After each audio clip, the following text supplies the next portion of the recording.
back, everyone. So we've been talking about animals, what it means to be an animal. We've talked about some of our natural history, and we've talked a little bit about how that animal kingdom is divided into different clades. So let's start studying those groups of animals more specifically. In chapter 33, we're going to talk about our invertebrates, or the animals without a backbone. And in chapter 34, we'll deal with the chordates, which includes all of the vertebrates and us. So if you notice on this picture, there's lots of different kinds of animals in this invertebrate group. I imagine if you close your eyes and just pick an animal, think of an animal, you may think first of something like a dog or a cat, something that's familiar, or something like an elephant or a giraffe, some of these bigger animals, maybe even think of a whale. But probably very few of you, your first animal that you think of was an octopus or a crab or an insect. Even though most of the animals on Earth, in fact, 95%, over 95% of the animal species that we know of on Earth are invertebrates. And as new species are being developed, as new species are being discovered, they tend to be more likely invertebrates as we're discovering them. Invertebrates are animals that don't have a backbone.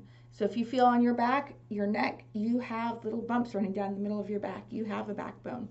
Invertebrates do not have that feature.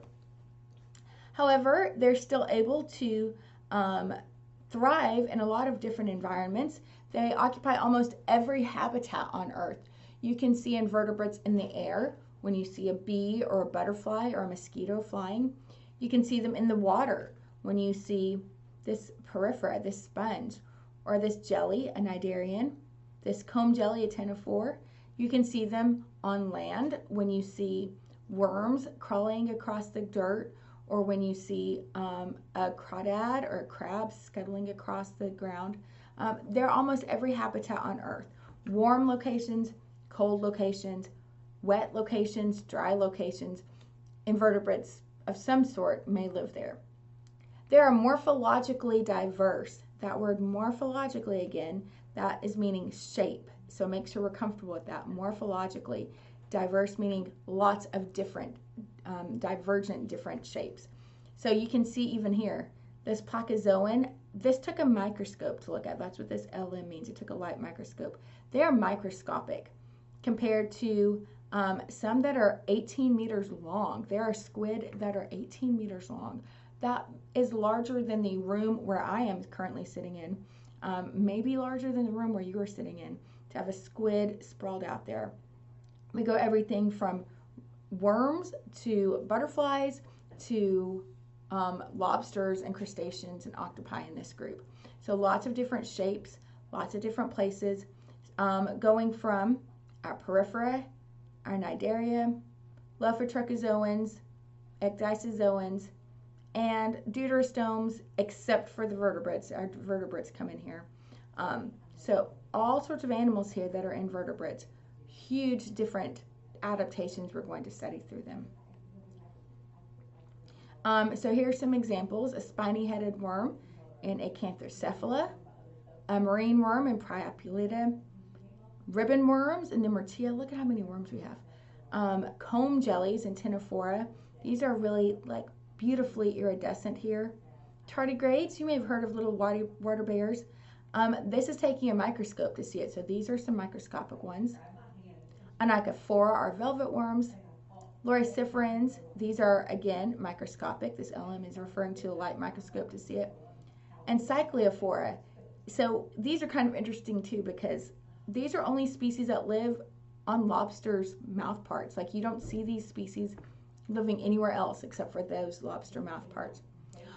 So unfortunately, we don't have time to study all the different phyla within the animal kingdom, but here are some of those highlights of some of the ones we're missing. Okay, let's move on to our basal animals. Basal means they're kind of the most basic. They sit at the base of our animal family tree. So here's we're looking at this tree. Here is where our sponges, our poriferans, branch off, compared to here where our cnidarians branch off, our more radially symmetric animals than here where we have Lophotrochozoans, Ecdysozoans, and Deuterostomes. So we're all the way here at the base talking about poriferans. Porifera is the phyla, and it includes sponges. What's really important among the sponges, they don't have true tissues. They do have different types of cells that do different kinds of things, but those cells aren't really differentiated. You could take any one cell out of that and it would develop into any kind of cell that sponge needed. Sponges are also sedentary, so you typically are not going to go into the ocean and see a sponge walking around. They are set in place. And because they don't have true tissues, we call them simple. So water is going to come in through these little pores here on the side, and that water moves into this central cavity, this big opening in the middle, and it flows out the top through this larger opening at the top. So in through the pore, into the middle, and then flow out the top. As that water is flowing through, that allows that sponge to gather what it needs out of the water. So it's just filtering out of the water the substances that it's needing to be able to grow and live. Most sponges are also hermaphrodites. That means a sponge is going to produce both egg and sperm. The eggs will be released into the water, the sperm are released into the water, they meet in the water and fuse to develop into an embryo. Although they are hermaphrodites, they tend to be sequential hermaphrodites. That means that it typically begins as a male or begins as a female, and then it changes its sex. So male and then female, or female and then male. So in our sponge, in our poriferans, we do not have tissues. However, we do have different kinds of cells in different areas of it. So in our sponge, we have two layers of cells. Here we have this layer of cells on the outside and this layer of cells on the inside. And in the middle, we have what's called a mesohyl. So the mesohyl is a more gelatinous region. You can see there are little blue cells here wandering through it, but it's not technically a cell layer. Our outside layer is epidermal cells. You can see they're forming almost like a skin, which is why they're called epidermal cells.